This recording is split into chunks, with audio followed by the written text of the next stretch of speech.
ত্বকের যত্নে তো আমরা অনেক কিছুই করে থাকি, ত্বকের পাশাপাশি হাত ও পায়ের যত্ন নেওয়া কিন্তু খুবই প্রয়োজন। হাত ও পায়ে ট্যান পড়ে কালো হয়ে গিয়েছে, সামনেই পুজো, ভাবছো তো কিভাবে হাত পায়ের কালো ট্যান দূর করবে? তাহলে আজকের এই ঘরোয়া উপায় ব্যবহার করো। এই উপায়টাকে তোমরা যদি একটানা 7 দিন করতে পারো, তাহলে পুজোর আগেই কিন্তু ত্বকের কালো ট্যান খুব সহজে দূর হয়ে যাবে।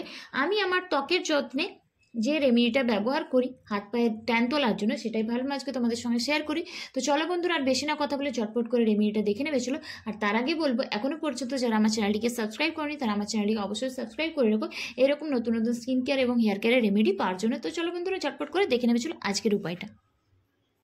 এই রেমেডিটা বানাতে সবার প্রথমে প্রয়োজন বেসন। আমি এখানে 2 চামচ মতো বেসন নিয়েছি। তারপর এর সঙ্গে মিশিয়ে নিচ্ছি অল্প পরিমাণ হলুদের গুঁড়ো। তার সঙ্গে আমি মিশিয়ে নিচ্ছি কফি পাউডার। তোমরা হাতে পায়ে যদি ব্যবহার করতে চাও তাহলে পরিমাণটাকে একটু বাড়িয়ে নিও। তারপর এই সবকটা মিশ্রণকে আমি খুব ভালোভাবে মিশিয়ে নিচ্ছি। এর সঙ্গে তোমাদেরকে আরও কয়েকটা জিনিস কিন্তু মেশাতে হবে।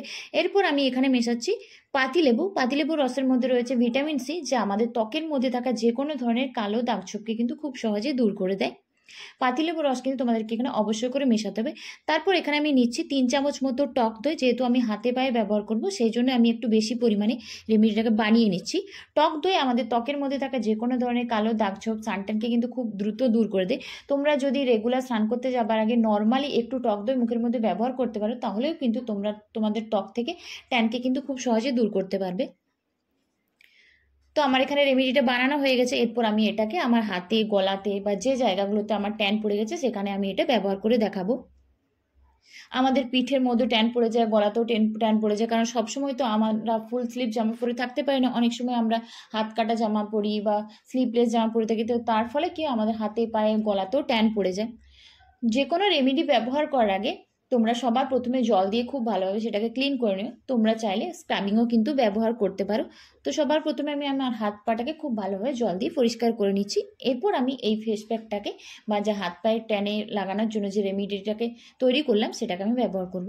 তো সবার প্রথমে আমি আমার হাতের মধ্যে এই রেমেডিটাকে ব্যবহার করছি। তোমরা যদি এটাকে রেগুলার টানা 7 দিন ব্যবহার করতে পারো, তাহলে দেখবে হাত পায়ের ট্যান কিন্তু খুব সহজে দূর হয়ে যাবে। তোমাদের যদি হাতে সময় না থাকে তাহলে একদিন এই রেমেডিটাকে বানিয়ে 4-5 দিন ফ্রিজের মধ্যেও কিন্তু স্টোর করে রাখতে পারো। তো হাতে আমি এটাকে ব্যবহার করে নিচ্ছি। এরপরে এটাকে আমি আমার ফেসের মধ্যেও ব্যবহার করছি, কারণ তোমরা হাত পায়ের সঙ্গে সঙ্গে এটা মুখের মধ্যেও কিন্তু ব্যবহার করতে পারো। যাদের মুখের মধ্যে প্রচুর ট্যান পড়ে গেছে, ব্রণর কালো দাগছোপ, সান ট্যান কিছুতেই যাচ্ছে না, গলার মধ্যে প্রচুর ট্যান, হাতে পায়ের ট্যান, এই রেমেডিটা তোমরা একবার ব্যবহার করে দেখো, প্রথম দিন থেকে কিন্তু তোমরা রেজাল্টটা দেখতে পাবে। ফেসের সঙ্গে সঙ্গে আমি এটাকে আমার গলাতেও কিন্তু ব্যবহার করব। তারপর এই রেমেডিটাকে তোমরা ব্যবহার করে 8 ঘন্টার মতো রেখে দেবে। যখন দেখবে এটা একটু শুকনো হয়ে গেছে, তারপর সেটাকে নর্মাল জল দিয়ে ধুয়ে নেবে। তো আমি এটাকে আমার গলাতেও ব্যবহার করে নিচ্ছি। তো আমার এটা 8 ঘন্টা মতো রাখা হয়ে গেছে। এরপর আমি এটাকে নর্মাল জল দিয়ে ওয়াশ করে নেব। তো তোমরা বুঝতেই পারছো স্কিন কতটা ক্লিয়ার লাগছে।